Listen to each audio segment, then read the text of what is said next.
بمناسبة عيد الأضحى المبارك ارتأينا أن نشارك فرحة سكان المدينة الجديدة حاسرمل، وهذا ما رصدناه لكم في كاميرا الأغواط نيوز.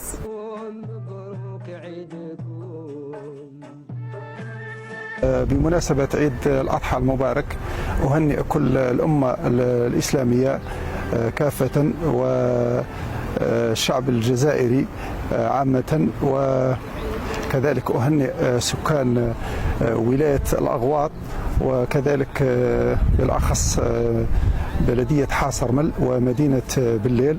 أهنئهم بهذا العيد المبارك وكل عام والجزائر بخير. نقدم التحية كاع للجزائريين كافة، كي الكبير كي الصغير كي العزوز كي الشيباني كل نقول لك الصغار الكبار الصغار تهلاو في ولادكم وامهاتكم وابائكم، هما الشجرة الحميدة، كل ما غرس الشجرة حميدة تجيب ثمار حميد.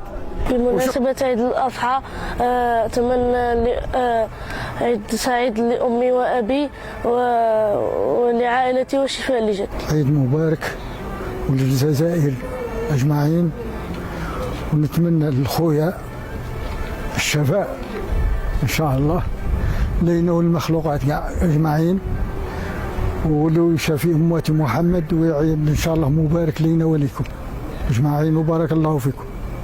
بمناسبة عيد الأضحى أهنئ عائلتي عيد مبارك وكل عام وأنتم بألف خير، وأحيي الشعب الجزائري عامة وكافة عيدكم مبارك وكل عام وأنتم بألف خير. أهني كل الشعب الجزائري بمناسبة عيد الأضحى، نتمنى إن شاء الله عيد مبارك سعيد لكل الشعب الجزائري بصفة خاصة، وإلى العائلة وإلى الأقارب وإلى كل الشعوب الإسلامية. نقدم تحية للعيد، تهنئة العيد لكل أولادنا في الحدود، كل أولادنا في الحدود وكل العمال اللي في الصحراء، خاطر أنا عشت في الصحراء وأنا عارف قيمة الصحراء ونعرف الميزانية تاعتها.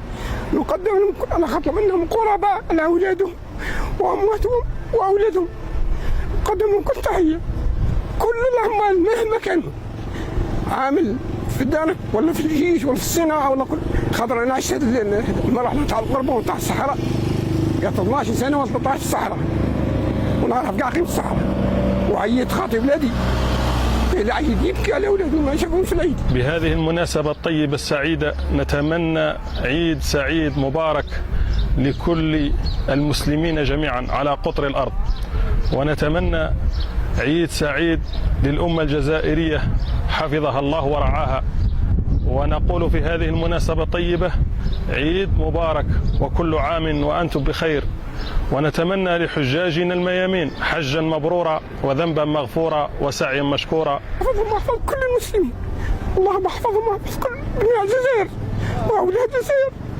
اللهم تقبل منا ومنهم ان شاء الله يا رب العالمين.